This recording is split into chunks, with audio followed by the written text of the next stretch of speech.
Hello, Michael here. On YouTube, after the U.S. Supreme Court ruling allowing same-sex marriage, there was a category of videos entitled "Love Wins in Supreme Court Ruling." So, really, did love win?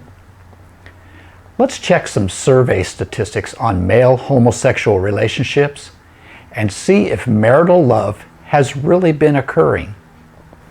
First of all, 83% of the homosexual men surveyed estimated they had sex with 50 or more partners in their lifetime.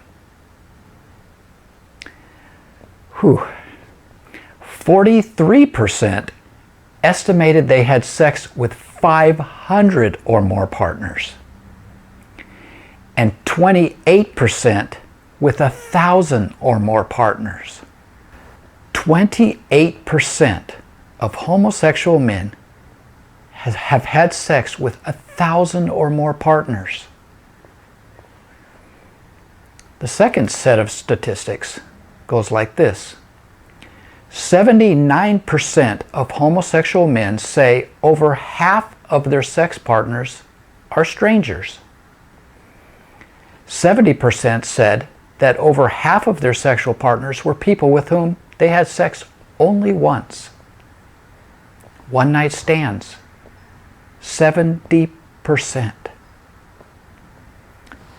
Also, there is an extremely low rate of sexual fidelity among homosexual men as compared to married heterosexuals. Among married heterosexual females, 85% reported sexual fidelity, and among married heterosexual men, 75.5% reported sexual fidelity. But among homosexual males in their current relationship, only 4.5% reported sexual fidelity. This is the marriage they wanted, huh? Christians and even most non-Christians alike would have to agree that the best definition we have on what love is in the Bible. Love is patient, love is kind, and is not jealous. Love does not brag and is not arrogant, does not act unbecomingly.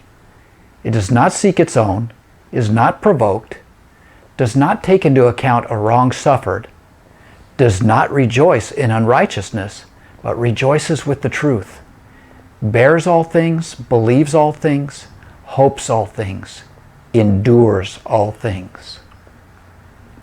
That's 1 Corinthians 13. The statistics I just quoted to you, when compared to a perfect definition of love, seems to suggest lust and not love. So, the homosexual community has obtained a legal right to marry. Because of this, will they find love? Highly unlikely. Even of those who seem to be in committed relationships, as I said, over 95% are unfaithful. I hope and pray that they will find God's love, so they will find love the way He intended it. Christians, mind your own business. That's what some would say, especially regarding the current issues of homosexual marriage, and also I could include abortion on that.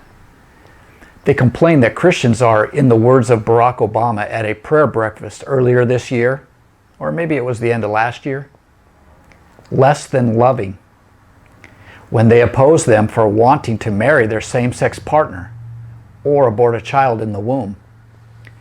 But Christians are compelled, because of a mandate from God, the Almighty Creator, to stand for what's right and good, and to warn others of the consequences of evil.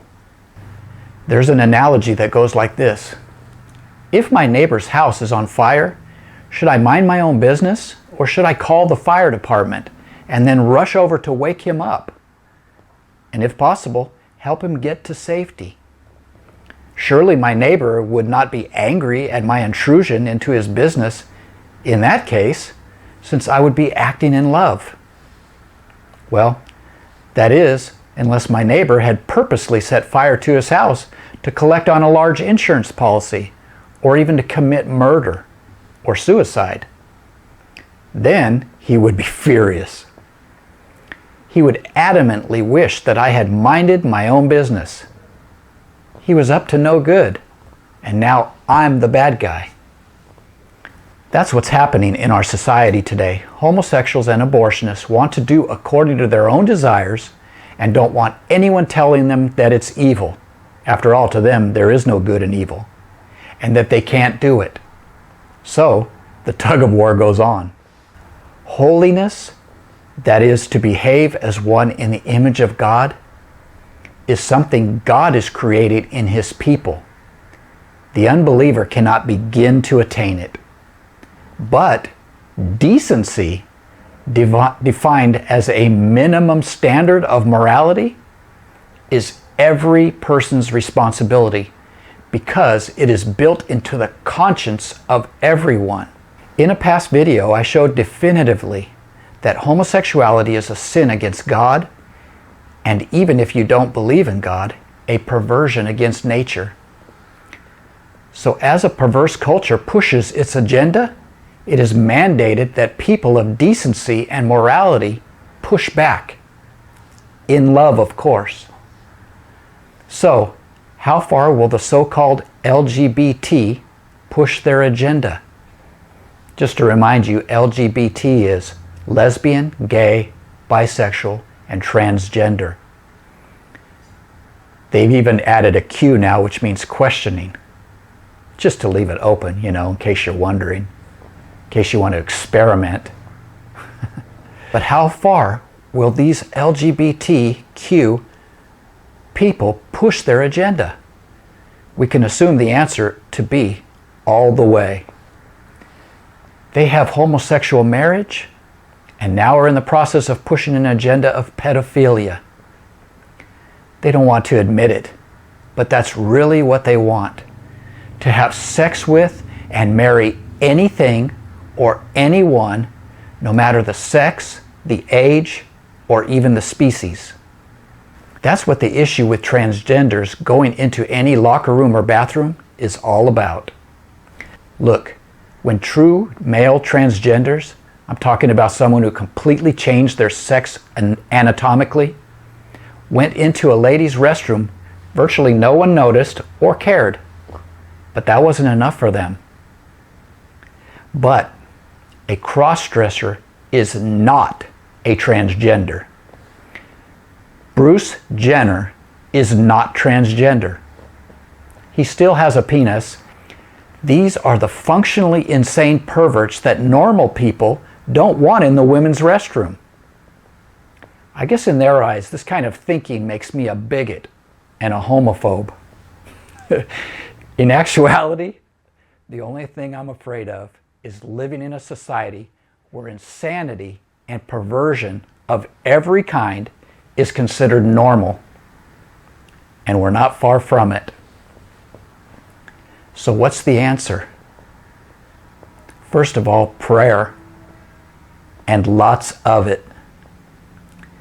And speaking the truth in love. In America, one of the ways we can speak is by voting. Hey, we've got an election coming up, Christians. Don't forget that. Well, I hope this video has been a help and a blessing to you. If so, please share it and subscribe to my YouTube channel. God bless you. I'll see you next time.